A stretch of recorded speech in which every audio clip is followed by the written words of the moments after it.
My name is Saturnastra Rimaru, the Artsy sister, and we're reading Saturnastra Rimaru. This is chapter 12, part 1, the performance. It was around late spring when the ship arrived to the city of Oea.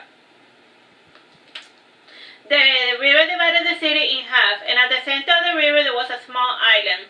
And the island was well fortified with large walls, mainly used to reduce the effect of flooding. And when the banks of the river grew too much, it was common for large segments of the little island to be underwater.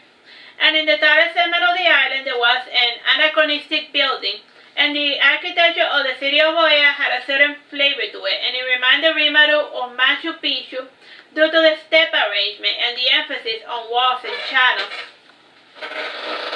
And like Aragon, Oea was constantly struggling to control the element of water, and Oea used walls and channels to deal with the problem. And as for Aragon, it was completely harnessed the element due to the existing plumbing and aqueducts. And the houses were stuck up in slopes in order to gain height, and at the lower tier, there were the farming houses who needed access to the river for irrigation.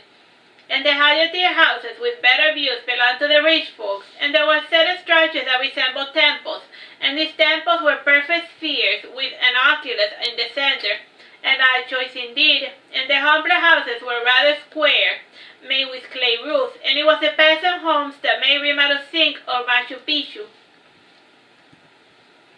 As for the water accommodation, they varied greatly in design, and many were getting remodeled, and they showed a new interest in the outside world, and each sea voyager returned with journals informing about buildings and customs and technologies of the outside world.